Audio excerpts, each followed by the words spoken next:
Welcome back to another new video in SD Bio, Life with Life Science.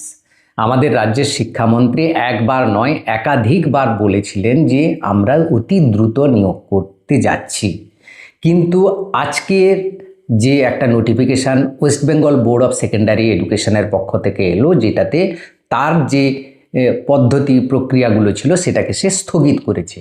কিন্তু এই SSC group C group D হোক বা শিক্ষক নিয়োগ হোক, এই পুরো প্রক্রিয়ার যে নিয়োগকর্তা স্কুল সার্ভিস কমিশন, সে কিন্তু কোনো নোটিফিকেশান দেয়নি। গতকাল আমি একটি কথা বলেছিলাম যে এই নোটিফিকেশান ধরে যদি 7% হয়, আগামীকাল একটা নোটিশ আসতে বাধ্য, এবং সত্যি নোটিশটা এলো। কিন্তু সেটা West Bengal board of secondary education করলো, স্থগিত করলো। তার কি প্রক্রিয়া সেটা সে স্থগিত করলো, এবং স্কুল সার্ভিস কমিশনের পক্ষ থেকে কোনো নোটিফিকেশান কিন্তু এলো না। তাহলে যদি 7% হয়, এই নিয়োগ প্রক্রিয়া কি তাহলে কোন দিকে গড়াচ্ছে? পুরো প্যানেলটা কি বাতিল হয়ে যাচ্ছে? নতুন করে প্যানেল তৈরি হবে, এই নিয়ে অনেকের সন্দেহ। বা এসএলএসটি ফার্স্ট এসএলএসটি যাকে ঘিরে সেকেন্ড এসএলএসটি এসছে 2016 যোগ্য শিক্ষকরা, তাদের কি হবে? এই সমস্ত ব্যাপারগুলো আলোচনা করব। এবং এসএসসি গ্রুপ সি গ্রুপ ডির রেজাল্ট কি তাহলে অতি শীঘ্রই বেরিয়ে যাবে? কারণ অনেকের মতে দেখি এবার কিন্তু আর রেজাল্ট বেরোনোর কোনো বাধা থাকলো না, অতি দ্রুত রেজাল্ট বেরোবে। অতি দ্রুত রেজাল্ট বেরোলেও নিয়োগ প্রক্রিয়াটি কি অতি দ্রুত হয়ে যাবে, অত সহজে হয়ে যাবে? এই সমস্ত প্রশ্নের আজকে উত্তর খোঁজার চেষ্টা করব, তাই ভিডিওটা অবশ্যই শেষ পর্যন্ত দেখুন। ভালো লাগলে লাইক করে বন্ধুদের শেয়ার করে দেবেন, চ্যানেলে নতুন হলে চ্যানেলটা সাবস্ক্রাইব করে দেবেন। দেখুন, প্রথম কথা হচ্ছে যে West Bengal board of secondary education যে নোটিফিকেশানটা দিয়েছে, তাদের যে নোটিশটা ধরে তাদের পরবর্তী কাজটা ছিল, অর্থাৎ মেডিকেল এবং পিভিআর ভেরিফিকেশান, সেটা তারা স্থগিত করছে। কিন্তু স্কুল সার্ভিস কমিশন সে নবম দশমের কিন্তু ভেরিফিকেশান চালিয়ে যাচ্ছে। হ্যাঁ, চালিয়ে যাবে, কারণ ভেরিফিকেশানটা তো সবার জন্যই হবে, সে চালিয়ে যেতেই পারে। কিন্তু এই যে নোটিফিকেশানটা ঘিরে যেখানে 7% না 17% নিয়ে বিতর্কগুলো তৈরি হচ্ছে, তাহলে আমরা ধরে নিতেই পারি রাজ্য সরকার চাইছে 7% ধরে নিয়োগটা এগোতে। এবং এসএসসি গ্রুপ সি গ্রুপ ডির ক্ষেত্রেও যে রেজাল্টটা বেরোবে সেটা হয়তো 7% ধরেই রেজাল্টটা বেরোবে। কিন্তু কয়েকদিন আগে শিক্ষামন্ত্রী বলেছিলেন আমাদের রেজাল্ট তো রেডি। তাহলে সেই রেজাল্টটা তো 17% ধরেই কি হয়েছিল? কারণ তিনি তো বলেছিলেন যে এখানে 3টি জিনিস গুরুত্বপূর্ণ হয়ে আছে। এক হচ্ছে এসএসসির রুল, 2 হচ্ছে আইনি জটিলতা, 3 নাম্বার হচ্ছে মানবিকতার দিক। এইখানে কোনোটাই কিন্তু দেখা হলো না। তার মানে এটা যে আর বড় আইনি জটিলতার জায়গায় যাচ্ছে, সে বিষয়ে আর কোনো সন্দেহ থাকছে না।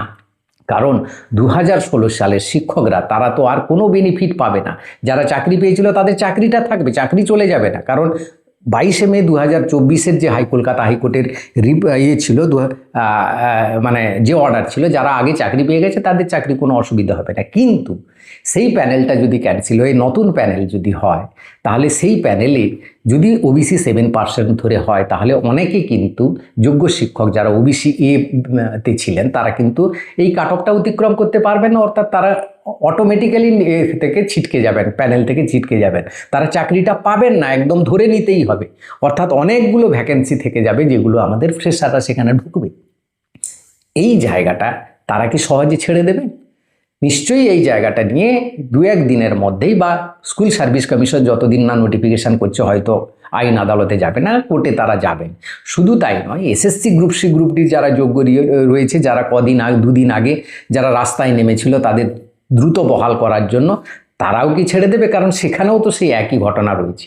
এবং এখানে ওবিসি যারা জেনারেল হয়ে গেল, তারা কিন্তু জেনারেলে কোনো অ্যাডভান্টেজই পাবে না। কেন পাবে না? না, জেনারেলের যে মেন অ্যাডভান্টেজ, ইডব্লিউএস এর কিছু অ্যাডভান্টেজ পাওয়া যায়, সেই অ্যাডভান্টেজটা পাবে না। কারণ এখন কি আর ইডব্লিউএস সার্টিফিকেট তৈরি করা যায়? সে তো হবে না। এসএসসি রুল তো অন্য কথা বলছে, অন্য ডেটে তার ইডব্লিউএস সার্টিফিকেট লাগবে, তো সেই অ্যাডভান্টেজটা পাবে না। অতএব ন্যাচারালি তারা কিন্তু বহুজন পুরো প্যানেল থেকে বেরিয়ে যাবেন। কিন্তু ভেরিফিকেশান যেটা হচ্ছে সেটা 17% ধরে হচ্ছে, বা যে কাউন্সেলিং প্রক্রিয়াগুলো হবে, বা আগের যে পিভিআর মেডিকেল ভেরিফিকেশান 17% ধরে হয়েছে, সমস্ত কিছু কিন্তু 17% ধরে হয়েছে। তাহলে এই জায়গাটা রাজ্য সরকার এখন আনতে চাইলো বা যাচ্ছে, সেটা কিন্তু মানে যথেষ্ট আইনি জটিলতায় জড়িয়ে যাবে, যার ফলে কিন্তু এটা আর 31 ডিসেম্বরের মধ্যে শেষ হবে বলে মনে হয় না। কতদিন যে গড়াবে তার কোনো ঠিক নেই। এবং এও বলেছিলাম এই এসএলএসটিতে যারা চাকরি পাবে তাদের কিন্তু সারা জীবনের জন্য রাতের ঘুম চলে যাবে। সেইটা হয়তো হতে যাচ্ছে, কারণ এরপরে কিন্তু এটা প্রসেসটা লম্বা হয়ে যাবে। অনেকে হয়তো ভাবছেন যে আমি 7%-এ চলে এলাম, আমি 7%, আমার কম্পিটিশানটা কম হচ্ছে, তারা খুশি হবেন, স্বাভাবিক ব্যাপার, খুশি হওয়ারই কথা। যারা চলে গেলেন এখান থেকে বা সেই সুবিধাটা পাচ্ছেন না, তারা দুঃখ পাবেন। কিন্তু আমি তো কোনোদিন এই এক পক্ষ সে পক্ষ নিয়ে বলিনি, আমি বলেছি রুলস নিয়ে। এসএসসির রুল কী নিয়ে রয়েছে, আইনি জটিলতা কী রয়েছে, রাজ্য সরকার বলছে কি, সেই জায়গাগুলো আমি বারবার হাইলাইট করার চেষ্টা করেছিলাম। এবং সেটা যদি হয় সহজভাবে নিয়োগ করতে গেলে এই নিয়মটা ধরে হবে, সে কথা বলেছিলাম। কিন্তু এখন দেখছি রাজ্য সরকার অন্যদিকে যাচ্ছে, অর্থাৎ আইনি জটিলতা। তাহলে কি রাজ্য সরকার চাইছে না যে এই নিয়োগটা দ্রুত হয়ে যাক? তার মানে আমাদের জেনজি যা বলছিল এতদিন ধরে, এই সরকার চাইছে নিয়োগটাকে পিছিয়ে দিতে, সেটাই কি করতে চাইছে? অনেকগুলো প্রশ্ন কিন্তু, যার উত্তর কিন্তু এখন কোনো খুঁজে পাওয়া যাবে না। কারণ এই মামলা, কারণ হাইকোর্টেও বলেছিলেন, বিচারপতি বলেছেন অমৃতা সিনহা ম্যাডাম, যে স্কুল সার্ভিস কমিশন এবং রাজ্য সরকার একটা আলোচনায় বসুক, দিয়ে ডিসিশন নিয়ে কী হবে। কারণ ওবিসিতে কত পার্সেন্ট বা পুরো রিজার্ভেশন সিস্টেমে কোন রাজ্য কত দেবে সেটা রাজ্য সরকারের উপর, সেখানে আদালত হস্তক্ষেপ করবে না। কিন্তু এই যে আইনি জায়গাগুলো দীর্ঘদিন ধরে রয়ে আছে, সেগুলো তো যারা চান্স পেয়ে রয়েছে, বা 2016 শিক্ষকরা যারা রয়েছে, বা 2016 এসএসসি গ্রুপ সি গ্রুপ ডির যোগ্যরা যারা রয়েছে, তারা তো এই জায়গাটায় ছেড়ে অত সহজে দেবেন না। বা যারা ফ্রেশারও রয়েছেন, যারা বঞ্চিত হলেন, তারাও জায়গাটা ছেড়ে দেবে না, তারা কিন্তু যাবে। এমনি এসএসসি গ্রুপ সি গ্রুপ ডির যারা যোগ্য রয়েছে, তারা এর আগের এটা কপিল সিব্বাল সঙ্গে যোগাযোগ করেছিলেন এবং সেখানে লড়েও ছিলেন, সেখান থেকে তারা যোগ্যতাটা পেয়েছেন, অন্তত যোগ্য বলে বিবেচনা, নাহলে সেটাও পুরোটাই ক্যান্সেল হয়ে জিরো হয়ে যেত, কেউ পেত না। কিন্তু এবারেও কিন্তু তারা আবার সেই কপিল সিব্বাল বাবুর সাথে যোগাযোগ করবেন এবং সেখানে বড় জায়গায় যাবে। অর্থাৎ পুরো জায়গাটাই এবার কিন্তু সুপ্রিম কোর্টের দিকে গড়াচ্ছে। এর কলকাতা হাইকোর্ট আর ডিভিশন বেঞ্চও কিছু হবে না, একদম সুপ্রিম কোর্টে গিয়ে ফায়সালা হবে, এবং সেটা আরও দীর্ঘমেয়াদী হয়ে যাচ্ছে, সে বিষয়ে কোনো সন্দেহ নেই। তাহলে জেনারেলরা কিন্তু যথেষ্টভাবে সুবিধে বেশি পাবে, সে বিষয়ে কোনো সন্দেহ নেই। এবং এই যারা নতুন জেনারেল হবে, তারা কিন্তু ইডব্লিউএসের অ্যাডভান্টেজও পাবে না, যার ফলে তা জেনারেলদের ক্ষেত্রে সিটও বাড়লো, কম্পিটিশানটাও কমলো, সেক্ষেত্রে জেনারেল কাট অফ হবে। এই কাট অফটা কিন্তু আবার আমাদের নিয়ে হিসেব কষতে হবে, এবং রেজাল্ট হয়তো বেরিয়ে যাবে এসএসসি গ্রুপ সি গ্রুপ ডির ক্ষেত্রে, কিন্তু তার নিয়োগ প্রক্রিয়াটা কতদিন গড়াবে সেটা এখন কিন্তু ভগবান ছাড়া আর কেউ বলতে পারবে বলে আমার মনে হয় না। কারণ যেভাবে আইনি জটিলতার দিকে এগোবে, এখন আমি অপেক্ষা করছি আর একটা জায়গায়, স্কুল সার্ভিস কমিশন কবে নোটিফিকেশানটা দেয় এবং একটা ফাইনাল জানাবে তারা এই নোটিফিকেশানটা কেন করছে না, যেহেতু কলকাতা হাইকোর্টে কেস রয়েছে, এবং কলকাতা হাইকোর্টে এই ব্যাপারটা আলোচনা হওয়ার পর সেখানে একটা ডিসিশান জানাবে রাজ্য সরকার, তারপরে একটা ডিসিশান হয়ে নোটিফিকেশান করবে।